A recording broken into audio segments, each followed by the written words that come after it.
Alhamdulillahilladzi arsala anbiya'a ذوي فطانة بالصدق والتبليغ والأمانة والصلاة والسلام على طه رسول الله والصلاة والسلام على ياسين حبيب الله وعلى آله وأصحابه ومن تبعه بإحسان إلى يوم القيامة. سبحانك لا علم لنا إلا ما علمتنا إنك أنت العليم الحكيم. رب اشرح لي صدري ويسر لي أمري واحلل عقدة من لساني يفقهوا قولي واجعل لي وزيرا من أهلي. أما بعد. Hadratul ulama wa hadratul jamaah, ibu-ibu majelis taklim al-muhtaram, semoga kita semua diberkahi, diridhoi dan dikaruniai sehat afiat, panjang umur dalam taat ibadah kepada Allah Subhanahu wa taala. Alhamdulillah, mari bersama mengawali dengan mendoakan kedua orang tua kita, guru-guru kita, para pendahulu kita, semua orang yang berjasa berbuat baik kepada kita, terkhusus yang mewakafkan, memperjuangkan masjid dan majelis taklim al-muhtaram ini. Kita doakan anak cucu keturunan kita dijadikan sholih sholihah, keluarga sakinah mawaddah warahmah, rezeki yang halal dan barakah. Kita doakan jika ada yang sakit, mungkin jamaah kita, keluarga kita dimanapun berada, atau tetangga kita yang saat ini sakit, kita doakan semoga sakitnya, penyakitnya disembuhkan oleh Allah. Ala hadiniyah wa ila hadratin nabiyil mustafa Muhammadin sallallahu alaihi wasallam. Syukrillahi lahum al-fatihah. A'udzu billahi minasyaitonir rajim. Bismillahirrahmanirrahim. Alhamdulillahi rabbil alamin arrahmanir rahim maliki yaumiddin.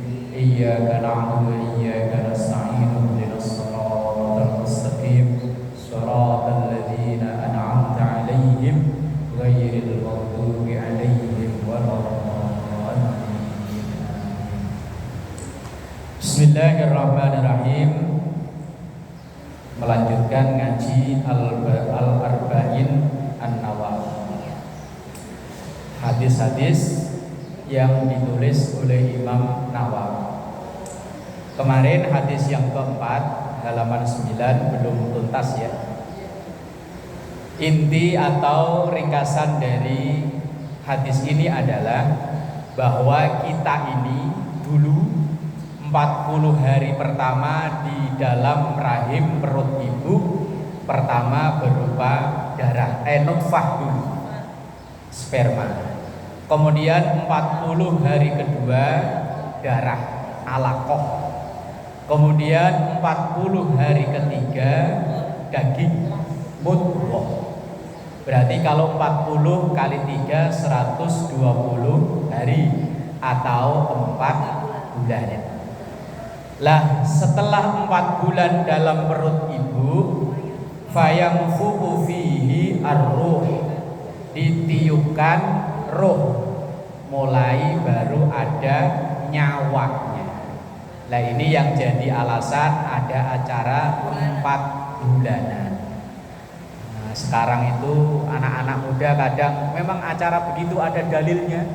Kalau ditanya dalilnya, tuh baca sendiri. Nah ya tuh kitabnya tuh baca sendiri tuh.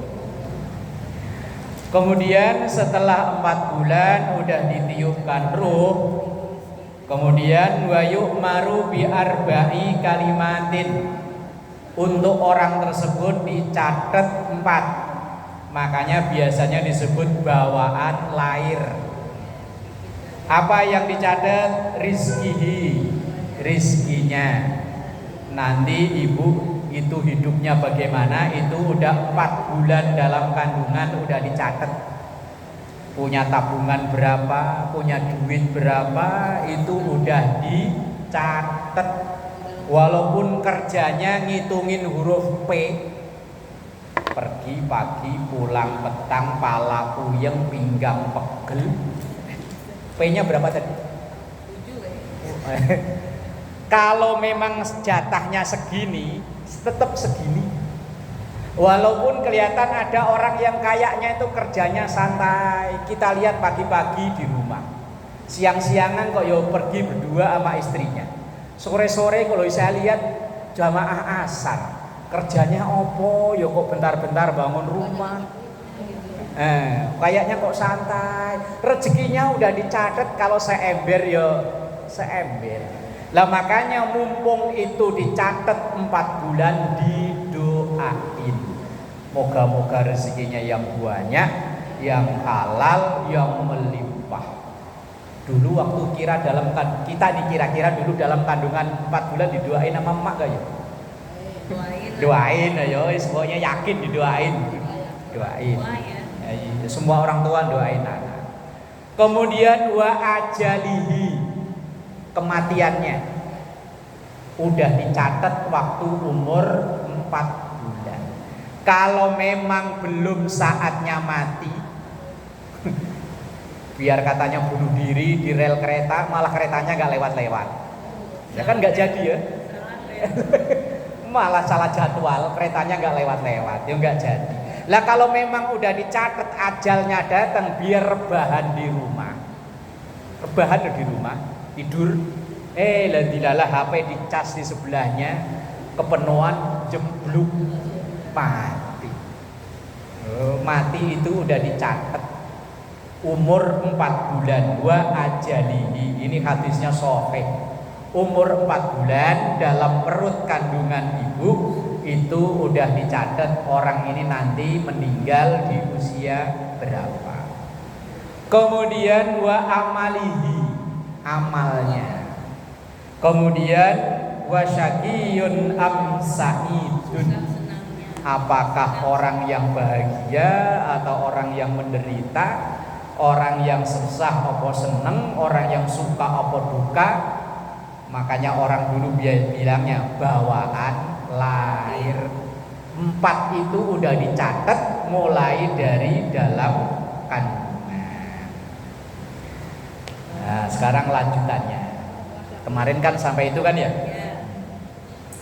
Sekarang lanjutannya, fawalladzi, maka demi zat la ilaha ghairuh, yang tidak ada Tuhan selain Dia. Ini kalau bahasa dipersingkatannya demi Allah. Demi zat yang tidak ada Tuhan selain Dia, berarti Allah. Kalau disingkat berarti demi Allah. Ini berarti Rasulullah bersumpah demi Allah. Inna ahadakum, sesungguhnya salah satu di antara kalian, ya kita semua ini, layak malu bi amali ahlil jannah. Bukan tidak, kalau lanya pendek itu seyogyanya. Kalau lanya panjang berarti tidak. Kalau layak malu itu artinya tidak melakukan. Tapi kalau layak malu itu seyogyanya, semestinya.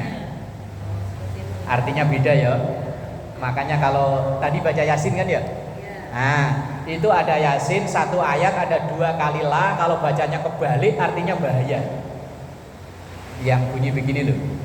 Ya bani Adam alla ta'budu syaiton. Lanya panjang. Innahu lakum, adalah lagi, tapi lanya pendek. Innahu lakum aduwwum mubin. Tadi baca begitu ya. Nah, ya bani Adam, keturunan anak Adam, ya kita ini manusia. Allah panjang, jangan atau tidak, sekali-kali jangan tak butuh syaiton, kalian nurut setan. Lanya panjang. Innahu, karena sesungguhnya setan itu lakum, ada laki tapi pendek, lah sama malah ini nih. Seyogyanya setan itu bagi kalian aduun, musuh, mubinun, yang nyata. Itu yang benar. Kalau bacanya pendeknya diputer, ya bani Adam alla ta'budu syaiton. Anak Adam, ayo nyembah. Gara-gara panjang pendeknya tertuker. Makanya kalau habis yasinan pulang kok ada yang rebutan besek, itu mungkin bacanya itu kebalik.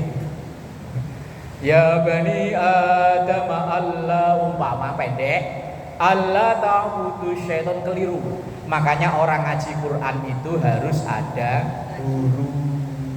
Kalau salah ada yang ngingetin. Lah kalau kita niru di Google, niru di YouTube boleh. Cuma kalau kita niru di YouTube, kalau salah YouTube nggak bisa negur. Apakah YouTube-nya langsung bu salah. Kalau ya enggak loh. Nah makanya ngaji Quran itu harus ada. Kayak contohnya itu tadi kebalik, artinya berubah total.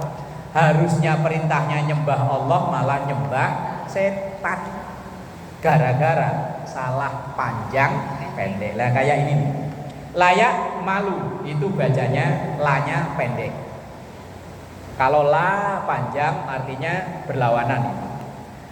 Inna ahadakum, sesungguhnya salah satu di antara kalian layak malu, semestinya beramal bi amali ahlil jannah, dengan amalan penduduk surga. Yo sholatnya rajin, puasanya rajin, sunnah qobliyah ba'diyah, kalau perlu sunnah Senin Kemis semuanya. Itu kan namanya amalan ahlul jannah. Hatta ma yakunu bainahu wa bainaha illa dhira'un, sehingga jarak antara dia dan surga itu tinggal sejengkal. Dhira' itu sejengkal. La kok fayasbiqu alaihil kitab, tapi wong di sononya waktu 4 bulanan itu dicatat sebagai penduduk neraka. Fayak malu bi amali ahlin nar fayadkhuluha, maka dia di ujung hidupnya akan murtad dan melakukan seperti amalan penduduk neraka, dan ia akan masuk neraka. Itu contoh gampangnya begini. Ada orang lahir dari keluarga muslim, anak-anak yo jalani dengan cara muslim, yo ngaji, yo macam-macam. Waktu muda, waktu nikah, yo nikahnya secara muslim. Di usia tua yo muslim, yo mungkin yo berangkat haji, yo umroh bolak-balik. Mungkin seminggu bisa 2 kali kalau umrohnya ya. Lah rumahnya kan deket Ka'bah. Rumahnya sono tetangga nama Ka'bah. Tapi karena dicatat dalam kandungan ini termasuk orang yang sakiyun, kan tadi sakiyun. Catatannya dia ini calon neraka. Maka udah di ujung harinya alias sudah menjelang kematiannya, malah murtad. Ada banyak, bahkan ada dulu dari keluarga mantan presiden Indonesia, salah satu anaknya mungkin usianya ya udah seusia ibu ini kali ya, udah usia 50-60 kan. Malah ngundang wartawan, dia bilang saya keluar dari Islam. Na'udzubillahi min dzalik. Dia bilang saya akan kembali ke agama leluhur. Anaknya yang siapa namanya, lupa saya tuh namanya. Ya yang kurus yang pakai kacamata. Itu bapaknya kurang apa ya? Keluarganya kurang apa, udah orang-orang hebat lah pokoknya. Wong tadi nih, yo dia haji tuh, yo umroh, tapi udah hampir mati malah menyatakan diri keluar dari Islam. Ini bukti ayat ini, ya hadis ini, bahwa ada orang yang lahir Islam, mudanya Islam, giliran udah tinggal sejengkal, artinya udah mendekati ajal, malah keluar dari Islam. Nah ya sembuh, pokoknya bilangnya katanya kembali ke agama leluhur. Ya wis sembuh. Maka kalau itu yang terjadi, fayak malu bi amali ahlin nar, maka di ujung hidupnya dia akan berbuat seperti perbuatan calon penduduk neraka, nyembah selain Allah. Lah kayak gitu fayadkhuluha, maka yo ia akan masuk neraka. Kalau di kisah-kisah itu, ini ada dalam kitab Ihya Ulumuddin. Ada ulama besar, santrinya puluhan ribu, bukan hanya ratusan, puluhan ribu. Namanya Bal'am bin Ba'urah. Kiai top lah. Tapi akhir hayatnya udah tinggal dikit malah mati dalam keadaan kafir. Na'udzubillahi min kiai loh. Muridnya bukan hanya yang puluhan ribu muridnya itu. Kalau di sekarang di Indonesia mungkin ya kayak pesantren-pesantren yang terkenal kayak Tahduk apa Gontor apa-apa yang santri. Lah kiainya kok malah itu ada namanya Bal'am bin Ba'urah. Orang hebat. Lah berarti pelajarannya iman dalam Islam dalam diri kita ini enggak ada jaminan akan terus ada dalam diri kita sampai akhir hayat. Makanya dalam beberapa kesempatan kita sering baca doa, ya Allah biha, ya Allah biha, ya Allah bi husnil. Sering baca doa itu ya. Lah kalau sampai mati dia tetap kekafiran ya wis langsung plung. Kecuali kalau dia balik lagi walaupun bisa udah kita bisa mengelak gitu Ustaz. Ini kan udah dituliskan. Terus bisa nggak misalnya dituliskan misalnya gini kan, oh digariskan udah dia misalnya ketabrak ini, terus bisa jadi ketabrak ini. Ya bisa, kan ada hadis ad-du'a'u raddul qada. Doa itu bisa menolak ketentuan itu. Menolak ketentuan. Bahasa menolak itu merubah. Memang catatan awalnya begitu. Cuman orang ini karena rajin, baik, akhirnya takdirnya catatan umur 4 bulan itu dirubah. Berarti bisa dirubah? Bisa. Wong Allah Maha Kuasa. Tapi orang-orang yang divonis itu orang yang sudah kejadian. Oh, itu berarti memang benar apa yang disampaikan Rasul, bahwa iman itu tidak ada jaminan tetap ada dalam tubuh dalam kita. Sewaktu-waktu bisa pergi. Bahkan begini Bu, ini ada keterangan dalam kitab I'anatul Thalib. Ibu pernah nungguin orang yang sakaratul maut gak? Udah ya? Yang udah pokoknya sakaratul maut yang ibu tungguin tahu-tahu sampai nyawa lepas gitu. Pernah ya? Pernah Bu ya?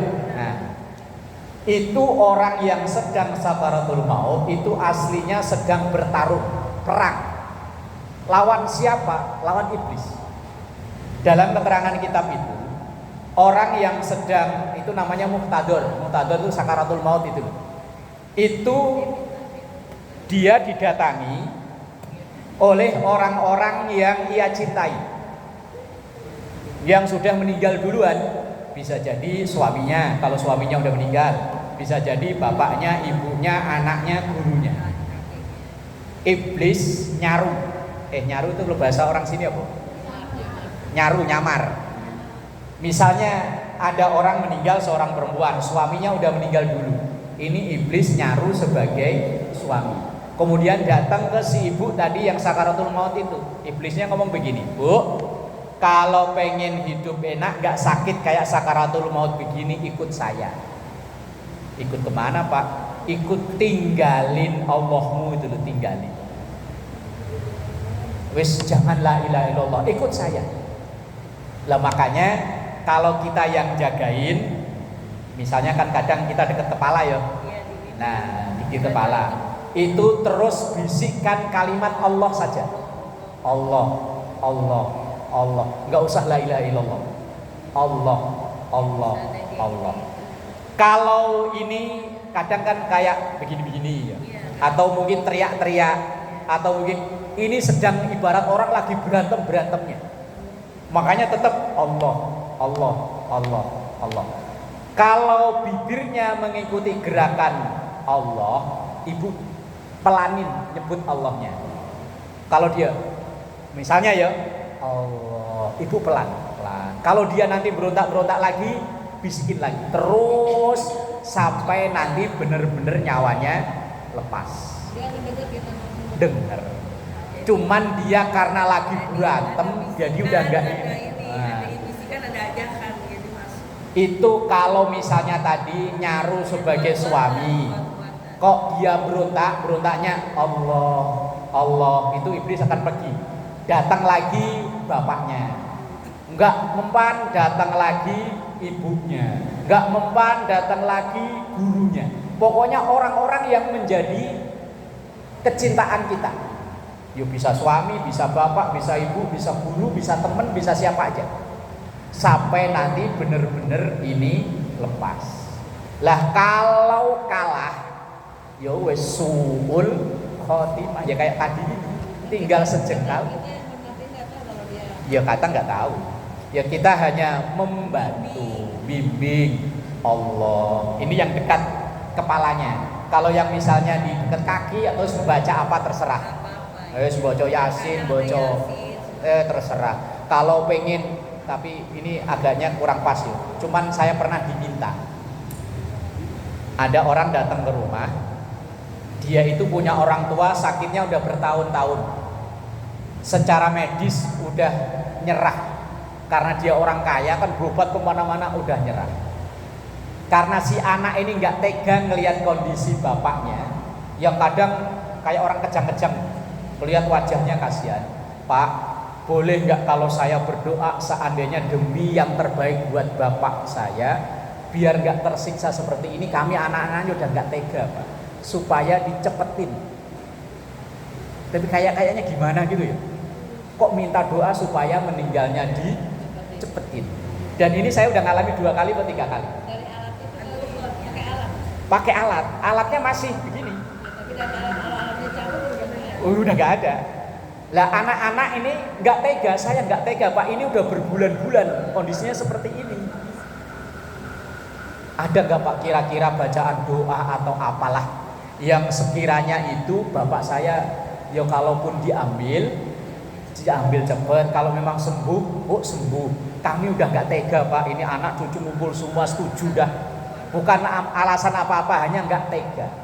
Lah terus saya dulu pernah ingat dikasih amalan untuk dibacakan surah Ar-Ra'd itu juz 14 atau 13 ya. Yo, yang baca Quran loh. Juz 13 atau 14 namanya surah Ar-Ra'd. Itu hanya doa, kita mohon pada Allah. Tapi ya alhamdulillah. Kalau adukan saya nggak tahu. Ya turunnya Al-Quran. Kalau itu saya nggak tahu, Pak. Kalau saya yang di apa namanya? Ya mungkin ya, orang kan caranya banyak. Cuman saya yang diajarin itu baca itu. Tapi dengan izin Allah, saya bilang ya udah kalau begitu yang baca anak kandung ya, kayak gitu. Kalau anak kandung nggak ada yang bisa ngaji, udah mantu nggak apa-apa. Kalau mantu nggak ada, cucu. Pokoknya kalau bisa yang ada hubungan darah dengan bapak itu. Dengan izin Allah, akhirnya begitu dibaca belum selesai, itu alat udah jalannya lurus. Berarti diizinkan oleh Allah untuk meninggal. Wallahu alam, kok meninggalnya susah sebabnya apa ya kita nggak tahu ya. Wong kita juga nggak pengen ngorek aib orang. Yes, mungkin itu yang terbaik.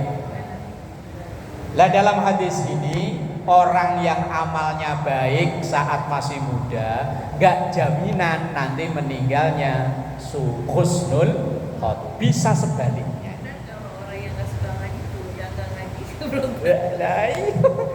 Lah yang ngaji aja nggak tentu, apalagi lah kan gitu loh. Lah kita ini kan namanya lagi ikhtiar, lagi latihan. Arep-arepannya nanti husnul khotimah. Kemudian lanjut hadisnya. Wa inna ahadakum la ya'malu bi amali ahlin nar. Dan ada seorang di antara kalian yang tiap hari itu perbuatannya perbuatan ahli neraka, ahli maksiat. Hatta ma yakunu bainahu wa bainaha illa dhira'un, sehingga jaraknya dia dan neraka itu tinggal sedirok, tinggal dikit aja. Fayasbiqu alaihil kitab, tapi udah dicatat dia itu ahli surga. Fayamalu bi amali ahlil jannah fayadkhuluha. Maka di ujung hidupnya dia melakukan tobat dengan berannya tobat sehingga meninggal masuk surganya Allah. Tapi ini nggak bisa direncanakan. Wah, saya maksiat dulu lah, masih muda. Wong syaratnya mati kan nggak harus tua ya. Yang muda-muda itu malah malaikat nyebutnya semangat tuh. Ada tarikannya gitu loh. Bet. Kalau yang udah tua mah di Tapi ada pertama tuh kayak itu Hah? dia pegang ranjang Allah begitu aja. Oh, iya bagus. Yang penting ada kalimat Allahnya. Media sebelum Ini maksudnya begini loh. Bukan berarti nanti kalau gitu kita nggak usah ngaji yuk, kita kurang ajar aja, ntar siapa tahu matinya. Nggak bisa direncanakan. Ini mah yang paling tahu nyatet adalah Allah. Maksudnya begini, kita yang tiap hari ngaji, tiap hari ibadah, jangan menghina orang yang kelihatannya begitu. Siapa tahu orang yang sekarang kelakuannya naudzubillah itu nanti di akhir hayatnya taubat dan malah dia lebih daripada kita. Contohnya begini, Umar bin Khattab itu dulu kayak apa?